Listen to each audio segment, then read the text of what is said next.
আজকের গুরুত্বপূর্ণ আঞ্চলিক সংবাদে সবাইকে জানাই স্বাগতম। আজ হলো 1 জানুয়ারি, বৃহস্পতিবার। আজকের সন্ধ্যার বরাক উপত্যকা তথা আসাম এবং দেশের গুরুত্বপূর্ণ বিশেষ বিশেষ খবর হলো: রাজ্যের 37 লক্ষ মহিলাদের জন্য বিরাট সুখবর।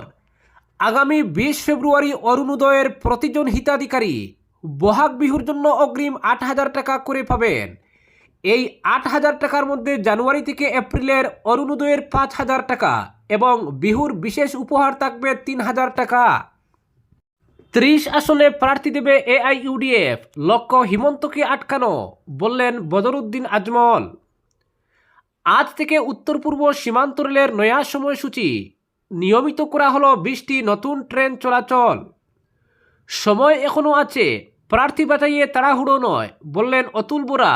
অপ্রতিরোধ্য রাজনৈতিক যাত্রার বছর হবে 2026।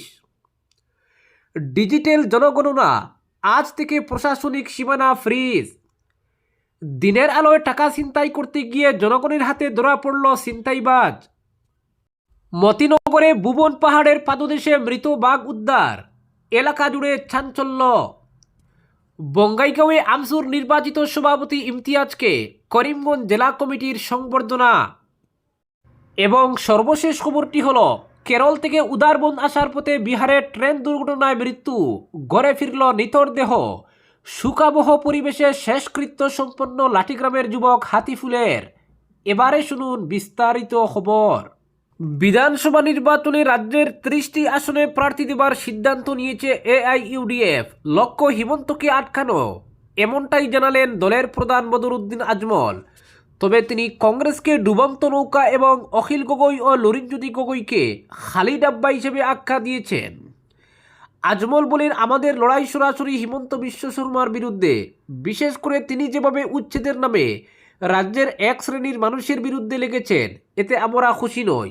আমরা তাকে বারবার বলেছি, উচ্ছেদ অভিযান বন্ধ করুন, না হলে এর ফল ভালো হবে না।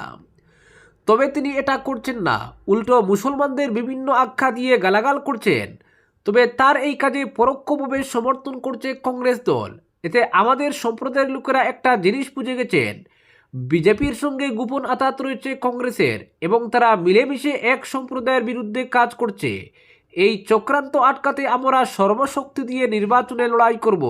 আপাতত আমরা সিদ্ধান্ত নিয়েছি 30টি আসনে প্রার্থী দেব এবং বেশি থেকে বেশি আসনে জয়লাভ করব। তিনি বলেন, হিমন্ত বুঝে গেছেন তিনি এবার নির্বাচনে হারবেন, তবে কংগ্রেস বুঝতে পারছে না কিভাবে তাকে হারাতে হবে। আমি এখনো বলবো, কংগ্রেসের আমাদের সঙ্গে যোগাযোগ রেখে চলা উচিত, কারণ আমরা যদি নিজেদের বোঝাপড়ার বলে বিজেপিকে গোটা রাস্তা ছেড়ে দেই, তাহলে রাজ্যে অসাম্প্রদায়িক শক্তি আরও দুর্বল হবে। 22-23টি আসনে আমরা সবাই মিলে লড়াই করলাম, আর কংগ্রেস পেল 11টা, আমরা পেলাম 11টা। এতে বিজেপি আরও ভয়ানক রূপ নিয়ে ফিরে আসবে। এখনও সময় রয়েছে এই সাম্প্রদায়িক শক্তিকে আটকাতে এক হওয়ার। পরবর্তী খবর, ডিজিটাল জনগণনা, আজ থেকে প্রশাসনিক সীমানা ফ্রিজ। 2026 সালের ডিজিটাল জনগণনার প্রস্তুতির অংশ হিসাবে 1 জানুয়ারি অর্থাৎ আজ থেকে আসামের সব প্রশাসনিক ইউনিটের সীমানা স্থগিত বা ফ্রিজ করা হবে। সরকারি সূত্রে জানা গেছে, প্রশাসনিক সীমানা সংক্রান্ত যে কোনো পরিবর্তন হলে তা বুধবারের মধ্যেই সম্পন্ন করা হয়েছে। সূত্রটি জানায়, জনগণনা দফতর 2026 সালের এপ্রিল থেকে সেপ্টেম্বরের মধ্যে গৃহ তালিকা পর্যায়ে সম্পন্ন করার প্রস্তাব দিয়েছিল। তবে রাজ্যের মুখ্য সচিবের মত ছিল, আসন্ন বিধানসভা নির্বাচন এবং বর্ষা মরশুমের কারণে 15 আগস্টের পর এই কাজ শুরু করা অধিকতর উপযোগী হবে। সরকারি সূত্রে আরও জানানো হয়েছে, বৃহৎ জনগণনা কার্যক্রমের প্রস্তুতি জোর কদমে চলছে। শেষ জনগণনার পর থেকে রাজ্যে প্রশাসনিক কাঠামোয় একাধিক পরিবর্তন হয়েছে। বহু গ্রাম শহরে রূপান্তরিত হয়েছে, আবার কিছু শহর পুরো এলাকা হিসেবে উন্নীত হয়েছে। এই সমস্ত পরিবর্তন জনগণনার আগে হিসেবের মধ্যে আনতেই প্রশাসনিক সীমানা স্থগিত করার সিদ্ধান্ত নেওয়া হয়েছে। প্রথম ধাপে গৃহ তালিকা তৈরির কাজ করা হবে, তারপরেই গণন করা হবে এনুমারেশন ব্লক বা গণনা ব্লক। একটি এনুমারেশন ব্লকে গড়ে প্রায় 800টি পরিবার অন্তর্ভুক্ত থাকবে। তবে পাহাড়ি বা দুর্গম এলাকায় প্রতিটি ব্লকে পরিবারের সংখ্যা তুলনামূলকভাবে কম রাখা হবে। জনগণনা ম্যানুয়াল অনুযায়ী এই কাজে প্রধানত স্কুল শিক্ষকদেরই এনুমারেটর হিসেবে নিয়োগ করা হবে। এই প্রথমবার সম্পূর্ণ ডিজিটাল পদ্ধতিতে জনগণনা পরিচালিত হতে চলেছে। এনুমারেটররা একটি নির্দিষ্ট অ্যাপের মাধ্যমে তথ্য সংগ্রহ করবেন এবং সেই তথ্য সরাসরি মূল ডাটাবেসে আপলোড করা হবে। এর ফলে পুরো প্রক্রিয়া আগের তুলনায় অনেক দ্রুত ও স্বচ্ছ হবে বলে আশা করা হচ্ছে।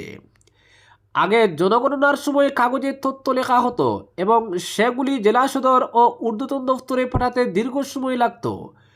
ডিজিটাল ব্যবস্থার ফলে সেই বিলম্ব দূর হবে বলে মনে করছেন আধিকারিকরা। সূত্রটি জানিয়েছে, ডিজিটাল জনগণনা প্রথমবার চালু হওয়ায় পরীক্ষামূলকভাবে 3টি এলাকায় ট্রায়াল রান করা হয়েছে, যা সফল হয়েছে।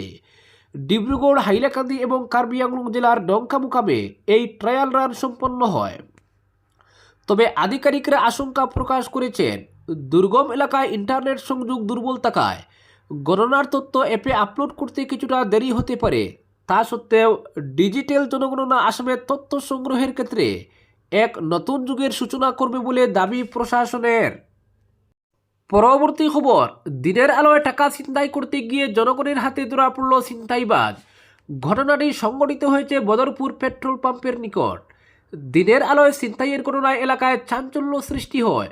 ঘটনার বিবরণে জানা গেছে, বুধবার মালুয়াকান্দি গ্রামের দাস পদবীর জনৈক মহিলা বদরপুর পেট্রোল পাম্পের পার্শ্ববর্তী বন্ধন ব্যাংক শাখা থেকে ঋণের 1 লাখ টাকা নিয়ে বের হয়ে বাড়ি অভিমুখে রওনা হলে ঘটে বিপত্তি। ছিনতাইবাজের খপ্পরে পড়ে টাকা হারিয়ে দিশেহারা হয়ে পড়েন মহিলা। স্থানীয়দের মতে পূর্ব থেকে ছিনতাইবাজ পথে বসে অপেক্ষারত ছিল বলে ধারণা করা হচ্ছে।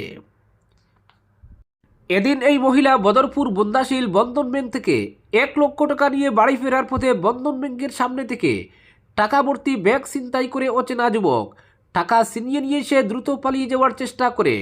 টাকা ছিনতাই হওয়ার পর কোনো উপায় না পেয়ে অসহায় মহিলা হাল্লা চিৎকার করলে আশপাশের মানুষজন জড়ো হয়ে পিছনে দেওয়া করেন। অবশেষে ছিনতাইবাজকে টাকা সহ পাকড়াও করতে সক্ষম হন। স্থানীয় উত্তেজিত জনগণ ছিনতাইবাজকে পুলিশের হাতে সমঝে দেন। পুলিশ সূত্রে জানা যায়, ছিনতাইবাজ শ্রীভূমি জেলার বাজারিছড়ার কালাচাঁদ গ্রামের বছর 25-এর যুবক বাবুল দাস। উপস্থিত জনতার সামনে ছিনতাইকারী স্বীকার করে তার সঙ্গে অন্য এক সহযোগী ছিল, সে অবশ্য পালিয়ে যেতে সক্ষম হয়েছে। বদরপুর পুলিশ ছিনতাইবাজকে হেফাজতে নিয়ে তদন্ত অব্যাহত রেখেছে। এই ঘটনার সঙ্গে আর কেউ জড়িত রয়েছে কিনা খতিয়ে দেখা হচ্ছে। উল্লেখ্য, পূর্বেও বদরপুরে টাকা ছিনতাইয়ের মতো ঘটনা সংঘটিত হয়েছে। স্থানীয় জনগণ আশাবাদী, পুলিশের তদন্তে এই ঘটনার সঙ্গে কে বা কারা যুক্ত রয়েছে তা অবশ্যই বেরিয়ে আসবে এবং পুলিশ ঘটনার সঙ্গে জড়িতদের পাকড়াও করতে সক্ষম হবে বলে আশা ব্যক্ত করেন। দিন দুপুরে টাকা ছিনতাইয়ের ঘটনায় বদরপুর এলাকার জনমনে আতঙ্ক সৃষ্টি হয়েছে। পরবর্তী খবর, মতিনগর সংলগ্ন ভুবন পাহাড়ের নিচে ভুবননগর এলাকায় এক চাঞ্চল্যকর ঘটনার খবর ছড়িয়ে পড়েছে। স্থানীয় বাসিন্দাদের নজরে আসে একটি বাঘ, তবে দুঃখজনকভাবে বন্যপ্রাণীটি জীবিত ছিল না। মৃত অবস্থায় বাঘটিকে উদ্ধার করা হয়। খবর ছড়িয়ে পড়তেই এলাকায় ব্যাপক চাঞ্চল্যের সৃষ্টি হয় এবং ঘটনাস্থলে ভিড় জমতে শুরু করে। স্থানীয় সূত্রে জানা গেছে, সকালে কয়েকজন গ্রামবাসী পাহাড়ের পাদদেশের নির্জন এলাকায় বাঘটির মৃতদেহ পড়ে থাকতে দেখেন। এরপর বিষয়টি দ্রুত আশপাশের এলাকায় ছড়িয়ে পড়ে। খবর পেয়ে স্থানীয় জনপ্রতিনিধি ও বন দপ্তরকে অবহিত করা হয়। মৃত বাঘটির শরীরে বাহ্যিক আঘাতের চিহ্ন রয়েছে কিনা তা খতিয়ে দেখার প্রক্রিয়া শুরু হয়েছে। এই ঘটনাটি আবারও স্পষ্ট করে দিল যে ভুবন পাহাড় ও তার পার্শ্ববর্তী বনাঞ্চলে এখনও বাঘের অস্তিত্ব রয়েছে। পরিবেশবিদ ও বন বিশেষজ্ঞদের মতে এটি এই অঞ্চলের বনজ সম্পদ ও জৈব বৈচিত্র্যের দিক থেকে অত্যন্ত গুরুত্বপূর্ণ একটি তথ্য। দীর্ঘদিন ধরে বনাঞ্চল সংকুচন, অবৈধ কাঠ কাটা ও মানুষের বসতি বিস্তারের ফলে বন্যপ্রাণীদের আবাসস্থল হুমকির মুখে পড়েছে। তারই ফলস্বরূপ অনেক সময় বন্যপ্রাণী লোকালয়ে চলে আসছে বলে মনে করছেন বিশেষজ্ঞরা। স্থানীয় বাসিন্দাদের একাংশের অভিযোগ, বনাঞ্চলের যথাযথ নজরদারি ও সংরক্ষণের অভাবের কারণেই এই ধরনের ঘটনা ঘটছে। বাঘটির মৃত্যুর প্রকৃত কারণ এখনও স্পষ্ট নয়। অস্বাভাবিক মৃত্যু, খাদ্যের অভাব, অসুস্থতা নাকি চূড়া শিকার, সব কিছু খতিয়ে দেখার দাবি জানিয়েছেন সচেতন মহল। বন দপ্তরের পক্ষ থেকে ময়নাতদন্তের মাধ্যমে মৃত্যুর কারণ নির্ধারণ করা হবে বলে জানা গেছে। পরবর্তী খবর, নির্বাচনী প্রস্তুতি জোর কদমে চললেও প্রার্থী বাছাইয়ে যে কোনো ধরনের তাড়াহুড়ো করা হবে না, তা স্পষ্ট জানিয়ে দিলেন অগপ সভাপতি অতুল বোরা। সাংবাদিকদের সঙ্গে মত বিনিময় অনুষ্ঠানে সভাপতি বোরা বলেন, নির্বাচনের দিনক্ষণ ঘোষণা করা হবে ফেব্রুয়ারির শেষে, নির্বাচন হবে তার 1 মাস পর, ফলে হাতে সময় আছে, তাই তাড়াহুড়ো করে প্রার্থী বাছাই করা হবে না। এমনকি কয়টি আসনে দল প্রতিদ্বন্দ্বিতা করবে সে ব্যাপারে সব কিছু যাচাই করার পর পদক্ষেপ নেওয়া হবে, ভালোই ফলাফল হবে এবার।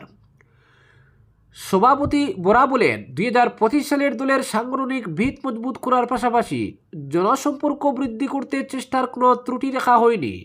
বিশেষ করে দলের শেকড় থাকা কেন্দ্রগুলোতে দলকে শক্তিশালী করে তুলতে বিভিন্ন শাখার নেতাকর্মীরা যথেষ্ট কাজ করছেন। কদিন আগে অনুষ্ঠিত দিক নির্ণয় বৈঠকে যা সিদ্ধান্ত নেওয়া হয়েছিল তার রূপায়ণে কাজ করছেন কর্মীরা, ফলে 26-এর নির্বাচনে উৎকৃষ্ট ফলাফল পাওয়া যাবে। অপ্রতিরোধ্য রাজনৈতিক যাত্রার বছর হবে 2026। তিনি বলেন, কেবল ক্ষমতা দখল অগপর লক্ষ্য নয়, আমজনতার সমস্যার সমাধানে শুরু থেকেই দল গুরুত্ব দিয়ে আসছে এবং ভবিষ্যতেও দেবে। পরবর্তী খবর, ভিন রাজ্যে রুজির সন্ধানে গিয়ে আর ফেরা হলো না উদারবন্দ লাঠিগ্রাম বিলপাড়ের যুবক হাতিফুল আম্বিয়া লস্করের। কর্মসূত্রে কেরল থেকে 19 বছর বয়সী এই যুবকের মর্মান্তিক মৃত্যুতে সুখের ছায়া নেমে এসেছে গোটা এলাকায়। পরিবার সূত্রে জানা গেছে, গত 28 ডিসেম্বর কেরল থেকে নিজ বাড়ি লাঠিগ্রামে ফেরার পথে বিহার রাজ্যে পৌঁছানোর পর এক মর্মান্তিক দুর্ঘটনায় হাতিফুলের মৃত্যু হয়। বিহারের পাটিয়া থানার অন্তর্গত বাগমারা রেলগেট সংলগ্ন এলাকায় রেল লাইনের পাশে পড়ে থাকা যুবকের নিতর দেহ প্রথমে নজরে আসে স্থানীয়দের। খবর পেয়ে ঘটনাস্থলে পৌঁছায় বিহার পুলিশ। যুবকের সঙ্গে থাকা পরিচয়পত্রের সূত্র ধরে পুলিশ পরিবারের সঙ্গে যোগাযোগ করে। আকস্মিক এই দুঃসংবাদে পরিবারে নেমে আসে চরম বিপর্যয়।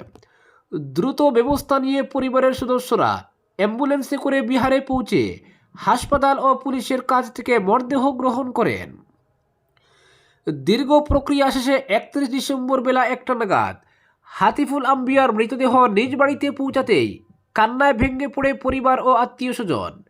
শোকের আবহ ছড়িয়ে পড়ে লাঠিগ্রাম বিলপাড় ও পার্শ্ববর্তী গোটা এলাকায়। মৃত যুবক জিয়াউল হক লস্করের কনিষ্ঠ পুত্র। সংসারের হাল ধরতে অল্প বয়সেই ভিন রাজ্যে পাড়ি দিয়েছিল সে। তার এমন অকাল প্রয়াণে এলাকাবাসীর মনে তীব্র বেদনা ও ক্ষোভের সৃষ্টি হয়েছে। বিকেলে মরহুম হাতিফুল আম্বিয়ার জানাজার নামাজ আদায় করা হয়। আজকের বিশেষ সংবাদ এখানেই সমাপ্ত।